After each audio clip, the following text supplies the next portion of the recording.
Good morning. It is Monday, May 4th, 2020. I'm Keith Thibault. Hopefully, you all had the opportunity to enjoy the great weather we had this weekend in southern New England. And it looks like today is a pretty good day as well. So if you can go out, please enjoy it. We're going to continue today as we begin our new week. We have been talking at this time for the past couple of weeks with the One SouthCoast Chamber, speaking to the officials there, but also talking with some local businesses that have made an impact in our region, particularly during the COVID-19 pandemic. I'm pleased to be joined today by the co-CEO of the Chamber, Rick Kidder, and also Joe Bahena. Joe is from Joseph Abboud in New Bedford, and we're going to be talking with Joe about what his company has been doing to help support the COVID-19 effort. Gentlemen, thank you for joining me, and good morning to both of you. Good morning. Well, good morning, Keith. How are you? I'm well. Rick, let me start with you first before we head to Joe. Last week, right after this interview, we were with Mike and Charlie Merrow from Merrow Manufacturing last week. The Chamber had an event where it hosted the two mayors, the New Bedford mayor and the Fall River mayor, for an event with your members. How did that turn out? What was that event like? It turned out really well for us. We did it as a Zoom event. And in the level of Zoom that we have, we can have only 100 participants. And we were oversubscribed by quite a bit. So we got 100 in, and then a few people had to be disappointed. But we were thrilled, actually, to have Mayor Coogan and to have Mayor Mitchell together talking basically in one voice about what's needed in the South Coast in terms of leadership in our cities and towns to get us through this. They both did a terrific job, and it was wonderful for our members. Yeah, well, and I'm sure this is something you'll probably want to continue to do moving forward, even after the pandemic. Yes, that's actually our second virtual town hall. We did one with Congressman Kennedy early on. We've gotten a little bit better on the way that we manage them via Zoom. And now we're actually recording each of these, and we're putting them up on our YouTube channel as well. So anybody who didn't have a chance to see either one of those would have that opportunity on our YouTube channel. All right, that sounds good. So we look forward to more of those from the One SouthCoast Chamber. All right, let's bring in Joe. Joe, you're with Joseph Abboud out of New Bedford. Some people may know about Joseph Abboud. People may not know about the company. Tell us about Joseph Abboud and your presence in the greater New Bedford area and here in the South Coast. Sure. So Joseph Abboud is the largest single-site men's tailored manufacturer in the country. That I think most people don't realize that we're here in the backyard. So typically we have about 750 employees. It's a unionized staff. We have a great team that takes a lot of pride in making our Joseph Abboud garments that are sold both at the men's warehouse stores, and we also make a product for our Joseph A. Bank stores called Reserve. And we make quite a bit of made-to-measure suits. About 50% of what we do is made to measure. And we're the third largest employer in the greater New Bedford area. Yeah. Before the pandemic, and I'll get into what, you're all doing now, obviously, sure, with helping out the community. How did the launching or the spread of the pandemic initially impact your business? Sure. Initially, there was not a big impact. We did see a little bit of sales slowing a bit, but we were chugging along. We were moving along. Numbers looked good. We were healthy. Obviously, we were monitoring things closely, and we were continuing to make information available for our employees, and trying to manage as things got more serious. Probably towards the end of February, beginning of March, we started to get very concerned and started making some adjustments to what we were doing. And we actually closed on March 17th. We closed for men's suiting manufacturer at that time. And obviously then our business since then has been closed, and all of our stores across the country are closed. We actually just opened 8 stores in Texas, kind of as a pilot. And we're working through that 4 men's warehouse stores and 4 Joseph A. Bank stores. Yeah. So talk about, the pivot. Last week we talked with Charlie Merrow about how his company is now making gowns for the healthcare workers. You did a similar pivot, but I believe with masks, correct? We did. So, well, as I told you, we closed on March 17th. And as we were closing, there was a lot of talk amongst our leadership team, some of our supervisors, just about the fact that we have a special set of skills. As I told you, we're the largest single site men's tailored manufacturer in the country. And we knew that we have a special set of skills. Our cutting and sewing operation is the largest in the country, certainly for what we do. And we knew that we wanted to get into the COVID-19 fight. We wanted to put those skills to work. And we got a call from Chris Markey shortly after we closed, just talking to us about trying to partner with South Coast Health to see if we could help them make face masks. And we did have long conversations with South Coast, and we gave them a few samples.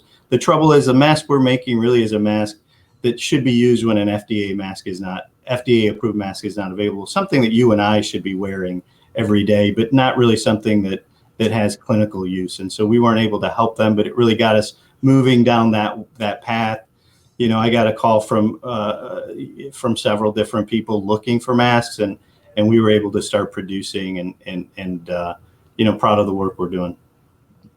So how has production been? How many of your employees have you been able to bring back? And I guess what's the short-term outlook as we continue to move forward? Sure.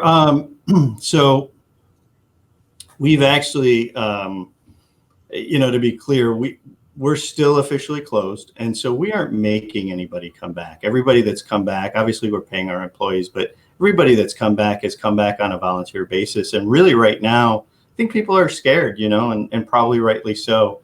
And so I view these people as, putting community above self. And they're everyday heroes to me. I'm so proud of this group, all the work they're doing. We knew we're a fashion business, so we're used to transitioning. We're used to using new materials, having new models. We have a great manufacturing team, one of the best design teams in the country, in my opinion, obviously. And our mechanics are second to none. And I knew we could put a line together, but the real question was, would the people come? And we have 95 people come in here every day. And as I said, I couldn't be prouder of them. Rick, any questions for Joe?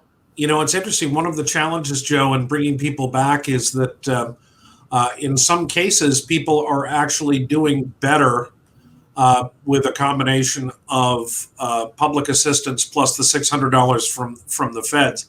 So we've heard from a number of folks that bringing people back is a bit of a challenge. That you've been able to get that many people back in order to do the projects that you're doing is really commendable, and it shows tremendous loyalty. I think it really does, and it shows what kind of people we employ. Listen, the reality is that there are many people that are doing much better being on unemployment, and we are paying a bonus. So to be fair, we are paying a bonus to try and make people up. But the reality is people can sit at home, make more than they were making when they were working, and feel safe, right? And right now, I think that's at a premium. And I can't tell you enough how much I respect this group of people. And it's supervisors, it's line employees working together to really do something that I think is really special. Joe, let me ask you, who are some of your clients? You're making these masks. Where are they going? So obviously, we're making for the city of New Bedford. We've committed to make 83,000 masks for them. We're making for a company called Thermo Fisher. They're a pharmaceutical company. A few other some big retailers we've made for. One branch of the armed services. We've made masks for about 150,000 masks for them. So it's widespread, and honestly, we've also done small businesses. So Acorn Properties here in town asked us for some masks, and we sold them some masks. And so, and for us, this is not a money-making venture. We are charging our direct labor and our materials, and we are donating our management labor and our overhead. And we're just trying to serve the community as best we can in what is obviously a difficult financial time for a lot of different businesses. Yeah, I know last week there was talk about opportunities in terms of moving forward, when the pandemic is over, to have some companies that are making these pivots even for a brief period of time to maybe, consider that this may be an option to continue, maybe even after things are normal. Is that something that Joseph Abboud has considered at all, or is it too early for that? No, absolutely. We're continuing to look at this face mask project, and we've looked at isolation gowns, we looked at booties, we've looked at a number of different things. And in my opinion, and again, this is Joe Bahena talking here, not necessarily Joseph Abboud or Tailored Brands, but I think that as a country, we really have to come to terms with this idea that we have to maintain some type of manufacturing base here, because, hopefully this is the last time this is ever going to happen in our lifetimes, but maybe it won't be.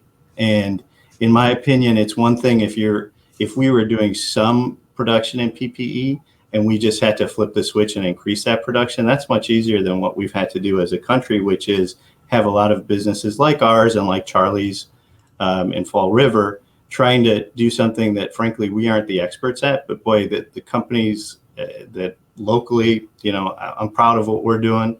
I'm very proud of what Charlie and Merrill are doing in Fall River.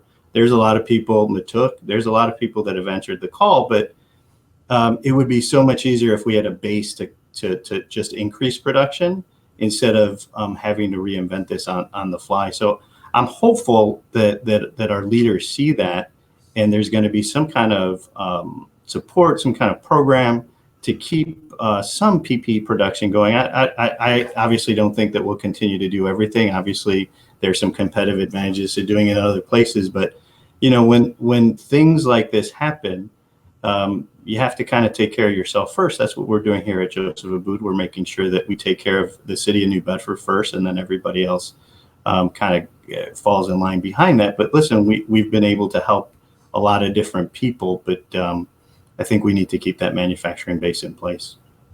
Yeah. Rick? Joe, obviously your corporate entity is based out of Texas. The states are going to be doing their reopening along their own schedules. Has there been some sort of master plan at all developed within the corporation as to what reopening looks like? Yes, certainly. We are looking at that very closely, and I know that our corporate office has developed some plans to reopen, but obviously those plans are very fluid because it's really a hodgepodge from state to state what's happening and how it's happening. These 8 stores that we opened in Texas, they're going to really teach us a lot about how we go about conducting business now in this COVID reality. But I'm sure, stores will continue to open as states open. And I know there's about 31 states that are starting to loosen some restrictions. Here in Massachusetts, obviously, we're still under an emergency order until the 18th. But absolutely every day that team at corporate, particularly from the store side, is looking at how we reopen, how do we do it safely. And really, one of the things that I love the company I work for. I love Tailored Brands. But one of the great things that I've always loved about us is that we understand that our most important resources are employees, and every decision we have made has been through the lens of keeping our employees safe. Well, and you've done a wonderful job at doing so. Thank you. Yeah. Thank you. Much appreciated. Joe Bahena from Joseph Abboud, thank you so much for what you're doing for our community and pitching in, and we wish you all the best moving forward. And Rick, thank you for joining me as always, and we'll talk again soon. Thanks for having me. Much appreciated. Thank you, Joe. Keep up the good work. All right. I appreciate it, Rick. Thank you. Take care, guys.